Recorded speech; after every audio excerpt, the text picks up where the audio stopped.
जय हिंद दोस्तों, कैसे हैं आप लोग। अभी मैं कन्याकुमारी में हूँ और मेरे पीछे जो है वो विवेकानंद रॉक फोर्ट मेमोरियल दिख रहा होगा आप लोगों को, वो पीछे।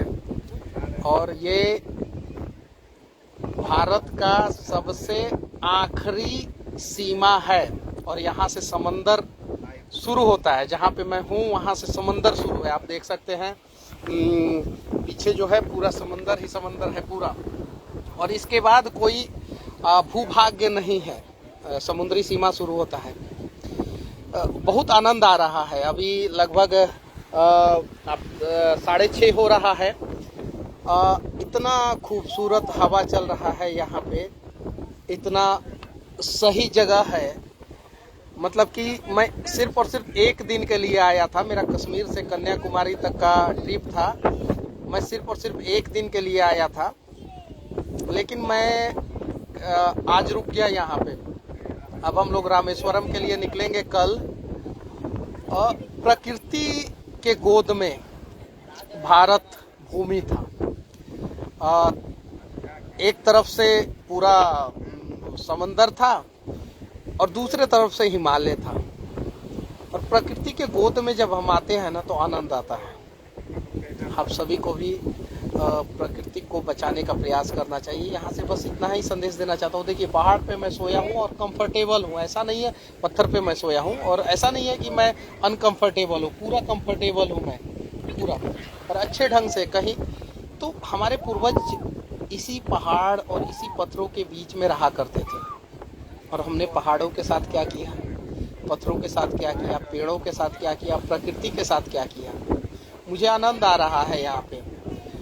बस हम सभी को प्रकृति को बचाने का प्रयास करना चाहिए, सभी को। और अगर धरती पे पैदा हुए हैं तो कुछ कर्ज हमारे माथे पे भी है, तो धरती का कर्ज चुका दो यारो, जीते जी कुछ पेड़ लगा दो यारो, कुछ पेड़ लगा दो यारो। अभी ठंड का मौसम है और उत्तर भारत में पूरा ठंड है, और यहाँ पे जो है अभी 30 डिग्री के आसपास टेम्परेचर है। अभी रात में भी हम लोग जो है पूरा पंखा चला के और बिना कुछ ओढ़े सोते हैं यहाँ पे कन्याकुमारी में। त्रिवेंद्रपुरम की भी स्थिति वही थी। वो भी मतलब कि आखिरी ही सीमा है, लेकिन वो केरल की राजधानी है, वो भी समुद्री सीमा ही है। उसके बाद से रामेश्वरम हम जाएंगे, वो भी आखिरी ही सीमा है, वो भी समुद्र का किनारा ही है। तो अगर हम लोग प्रकृति के साथ खिलवाड़ नहीं करेंगे तो एयर कंडीशन कमरों में रहने की जरूरत ही नहीं पड़ेगी हमें। और बस हम सबको मिलकर प्रयास करना होगा और प्रकृति को बचाना होगा। अगर नहीं बचाएंगे प्रकृति को तो फिर हम भी नहीं बच पाएंगे। तो एक प्रयास किया जाए, सब मिलके प्रकृति को बचाया जाए। और अगर मैं इधर सीधे चलता जाऊं स्टीमर से या किसी नाव से, तो शायद श्रीलंका पहुंच जाऊंगा। तो इसीलिए इससे ज़्यादा मैं चलने का प्रयास नहीं करूंगा, क्योंकि मेरे पास पासपोर्ट नहीं है। तो बस विनती है आप लोगों से, सभी से, प्रयास किया जाए प्रकृति को बचाने का, देश को बचाने का, धरती को बचाने का। और इस प्रयास में हम सभी एक ना एक दिन जरूर सफल होंगे, अगर सच्चे मन से हम प्रयास करेंगे तो। बाकी इंस्टाग्राम लाइव से जितने भी लोग जुड़े थे, सभी को तहे दिल से धन्यवाद। और बस सभी भाइयों से मैं यही विनती करूंगा कि जहाँ भी रहे, जैसे भी रहे, हो सके तो प्रकृति के लिए कुछ करने का प्रयास करें, सभी भाइयों से। और मुझे पता है इन सब मुद्दों को कोई देखना नहीं चाहता है, फिर भी हमारा प्रयास है कि हम कुछ कोशिश करें। और है ना, एक जाना और ही बार बार कहता है क्या उसमें।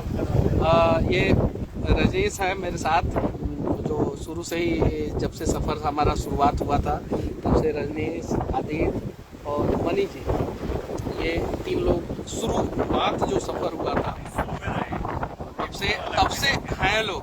हाँ, हालांकि चंपारण में भी बहुत सारे मित्र हैं हमारे, शुरू से ही हैं। बहुत सारे मित्र चंपारण में हैं, लेकिन पटना में ये लोग हमें मिले और अभी तक हैं साथ में। और पहाड़ हो तो कश्मीर हो तो कन्याकुमारी हो तो केरल, कर्नाटक, तमिलनाडु, बिहार, पहाड़ हो या समंदर हो, जहाँ भी हो, तो हम लोग साथ जाते हैं और कुछ करने का प्रयास करते हैं। बस आखिरी में एक ही शब्द कहूँगा, इस देश के किसी भी कोने में रहूँगा तो बस सीने में भारत